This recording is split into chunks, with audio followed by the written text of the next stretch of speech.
سلام سلام كمي يبيعلكم أنا سلامية إجزابير مسكن كمت أنا سلام زلهم ما تسفه كبر ببزلهم ما كورنعت عالم سلام كتكونوا مالتي لما أنت لما حداش بجو حيزة الومد إنه هو سد ما كان ذي مجمر تابز مثلي تري ودت أنا حكم مالتي you guys الناس حاونا كم دشوا يوزلهم كم عينت مالتي تم تفلطوا كتكونوا تقوليهم تم تفلطوا ما يا وايد تفلطوا إنه كم عينت تريت ويد ما كم عينت سرحتي يسرح له على حد ساعات كم دين أكبر خلو أنت كم زقت معي فلتي كم دين دا أخونا خلو كم عينت لممر جراو زبدت حسي كلها كنجنزو اللي جبنا نجرينا خمسة ነገራት ንምንታይ ከምዚ ይግበረሎ ስለምንታይ ከምዚ ይግበረልና ኩለና ጥያቄ ክነቅርብ እዩ ዝግበአና ምክንያቱ ገና ከይተጀመረ ከሎ ሕማቅ ነገራት ከይተፈፀመ ከሎ ኩላትና ነናይ ባዕልና ድምፂ ክነቅርብ እዩ ዝግበአና እዞም ኣሕዋትና ዝሓለፉ ቀያሕትን ፀለምትን ከመይ ዝኣመሰሉ ደዲኦም ኣሽሓት ዝኾኑ ኣሕዋትና ስኢና ኢና ማለት እዩ ሕጂ ድማኒ ከምዚ ዓይነት ስራሕቲ ወይ ድማ ከምዚ ዓይነት ነገራት ክንፍፀም ከሎ ክግበር ከሎ ክስራሕ ከሎ ክንርኢ ከለና ኩላትና ክነውግዞ እዩ ዝግበአና ኣብዚ ሕጂ ሰዓት ኣብ ትግራይ እንታይ ዓይነት ኩነታት ከም ዘኒአ ኩላትና ኢና ንግንዘቦ ማለት ኢና ዋላ ተዝኸውን ነይሩ ምስ ክንስዕርስ ኣይንኽእልን ኢና ማለት ብዝኾነ ይኹን ተኣምር ክንስዕር ኣይንኽእልን ኢና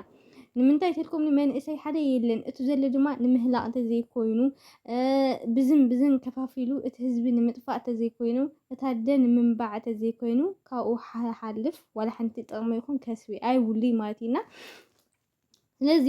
ኩላህና ብዝተኸኣለና መጠን ድምፅና ክነሰምዕ እኒአና ኩላህና ብዝተኸኣለና መጠን ንትምህርቲ ንስራሕ ካልኦታት እንታይ ልበሃላት ንኽስርሑልና ንመንእሰይ ዝኸውን ስራሕ ንኽፍጠር ዩኒቨርሲቲ ክስርሐልና ካሊእ ነገራት ፅቡቅ ነገራት ክስርሐልና ተዘይኮይኑ ንከምዚ ኣመሰለ ነገራት መንእሰይ ብዝነውሐ ቁፅሪ ብዝዓበየ ቁፅሪ 10 ዓመት ብዝሓለፈ ቁፅሪ ንኩናት ንጥይት ንዓረር ከምዚ ጌርና ጎስዊስና ኣሕዋትና ክነጥፍእ የብልናን ኢለ እየ ዝሓስብ ማለት እዩ ምክንያቱ እቶም ትማሊ ዝተሰንከሉ ዝዘከሮም ሰብ የለን እቶም ትማሊ ዝሞቱ ዝዘከሮም ሰብ የለን እቶም ትማሊ ወሊዶም ዝኸዱ ውላዶም ዝዘከሮም ሰብ የለን ማለት ኢና ስለዚ ተወሰኽቲ ድማኒ ንከምዚ ዓይነት ነገራት ንኸይግበሩ ተወሰኽቲ ድማኒ ንከምዚ ዓይነት ነገራት ድሓር ንከምዚ እዩ ዝኣመሰሉ ነገራት ንኸይካየድ ሕጂ ገና ከይተኸበለ ከሎ ኩላህና ካብኡ ኢድ ክነውፅእ ኣለና ኢለ እየ ዝሓስብ ኣብ ዝሓለፈ ኩናት ብጣዕሚ ካብ ዝነግረኩም ንዓቐብ ማስተር ከምዛፍ ትፈልጥዎ ኢኹም ፈኸራ ነይሩ ብድዐ ነይሩ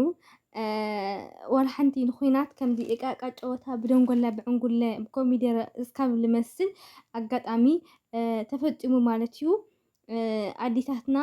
ብበዝሒ ነቢዐን ኣዴታትና ብበዝሒ ሓሚመን ኣዴታትና ብበዝሒ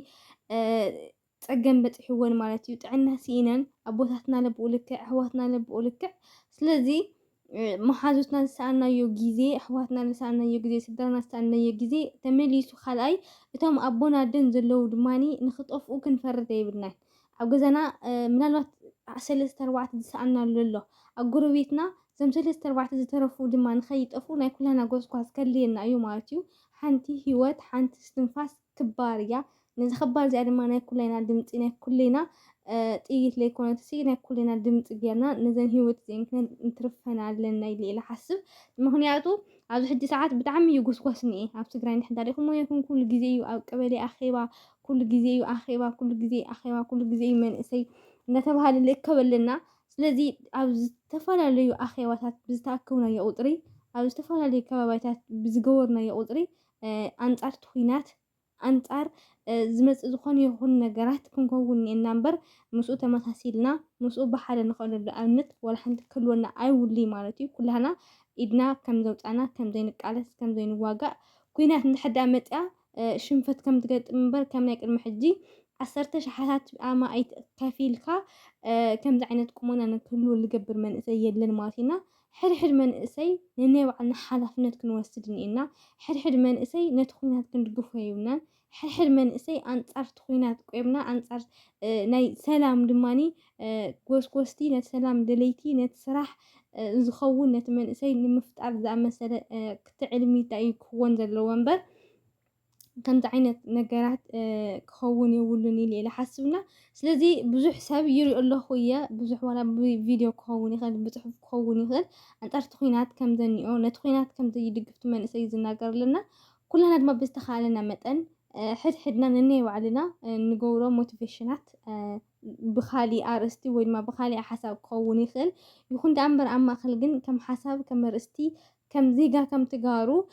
ንወስዶም ስጉምትታት ቀሊል ስለ ዘይኮነ ብሶሻል ሚድያ ንጥቀሞ እዚ ቀሊል ዘይኮነ ነገር ድማ ኩላትና አንጻርቲ ኩናት ክንላዓል ዘለና ማለት እዩ ንድሕዳ ተላዒልና ኮይና እንድሕዳ እምቢ ንኩናት እንድሕዳ ኢልና ኮይና እቲ ኩናት ዘይዝንግዐሉ ወይ ድማ ዘይጠፍአሉ ኩነታት ኣይፍጠርን እዩ ማለት ኢና ስለዚ እሳቶም ብዝፈጠርዎ ፀገም ንሳቶም ብዝፈጠሩ ረብሻ ንሕና ንዓረር ክንመውት ኣይንደልና ንዓረር ኣይተፈጠርኩ ዝብል መዝሙር እንታይ ዝበሃል ይቅርታ ደርፍና ወሊዕና ዳኢና እምቢ ክንብል ዝግበአና እምበር ኣለበለዚያ ግን ናይ ኩናት ጎስጓሳት እንዳገበርና ናይ ኩናት ሕማቅ ነገራት እንዳጎስጎስና ነቲ ኩናት ዝድግፍ ነገራት ክንገብር የብልናን ብዝተፈላለየ መንገዲ ማለት እዩ ኣብ ትግራይ ክኾን ይኽእል ካብ ትግራይ ውጭ ክኸውን ይኽእል ኣብ ኢትዮጵያ ኣብ ካልኦት ሃገራት ኣብ ካልኦት ዝማዕበላ ሃገራት ዋላ ክኸውን ይኽእል ብዝተኻኣለና መጠን ነቲ ኩናት ንምትራፍ ብዝተኻኣለና መጠን ኩናት ከይህሉ ንምፅዓር ዳኣይ ክኸውን ዘለዎ እምበይ ካብኡ ሓሊፉ ግን ኣጀኹም ኣጀና ኣብ ጎንኩም ኣለና ልብሉ ኣጉል ተስፋታት እንተዘይንህብ ተመራፂ መሲሉ ይስምዐኒ ማለት እዩ ስለዚ ድማ እዞም ቀያሕቲ ዝኾኑ የሕዋትና ፍቆድኡ ዘኒአው ኣብ ትግራይ ማለት እዩ ንዕኦም ሰላም ኮይኑ ናብ ስርሖም ተመሊሶም ሰሪሖም ደቆም ስድሮም ዝልውጥሉ እምበር ኣለበለዚያ ግን ከምዚ ዓይነት ነገራት ዝኾነሉ ግን ኩላህና አንጻር ክንቀውም ኣለና ኢለ ኢለ ሓስብ ማለት እዩ ከምቲ ሓደ ሓደ ዝቃወሙ ዘለዉ ንዕኦም ክንክተሎም እኒአና ንሃቶም ሓሳብ ንኩሉ ሰብ ክጋረ እኒኦ ክስካብ ናብ መንግስቲ ፀጥታ ኣካላት ድዩ ክስካብ ናብ መንግስቲ ነገራት መሓውራት ክበፅሕ እኒኦ እንድሕዳ በፂሑ ኮይኑ ድማኒ ብዝተፈላለየ መንገዲ ዝተፈላለዩ ውሳነታት ክውሰን ስለ ዝኽእል ሓደ ሓደ ሰብ ነናይ ባዕሉ ንቕሓት ክህልዎ ስለ ዝኽእል ብዝተኻኣለና መጠን ድማኒ ከምዚ ዓይነት ነገራት ክንቁጠብ እኒአና ኢለ ኢለ ሓስብ ማለት እዩ ምክንያቱ እቲ መንእሰይ ብከምዚ ብዝኸደ ቁፅሪ እቲ መንእሰይ ብከምዚ ብዚ ተፃወተ ቁፅሪ ይጠፍእ ኣሎ ይሓስስ ኣሎ ታደ ድማ ተረፍ ልምዓት ትኾነላ ብዚ ንብዓት እዚ ድማ ኣካላታ ይዒንታ ኩሉ ነገራ በቲ ጭንቀት ብዝመፀ ነቲ ሕማም ትዳረገላ ማለት እዩ ስለዚ ካብ ምስ ኮነ ንኽነፅናዕና ዓይና ድዩ ወይ ካብ ምስ ኮነ ገንዘብ ክንክሰደልክ ምናምን ማል ብሂወት ንሃለወ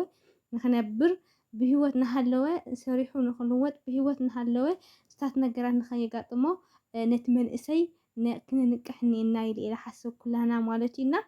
ስለዚ ድማኒ ኩላህና አንጻርቲ ኩናት ጠጠው ክንብል እኒአና ዝኾነ ይኹን ኩናት ኣብ ትግራይ ኣብ ምድሪ ትግራይ ኣየድልየናን እዩ ክብለኩም ይደሊ ናይ ሎማዓንቲ ቪድዮ እዚኣ ትመስል ነይራ ሰናይ ንዓኹም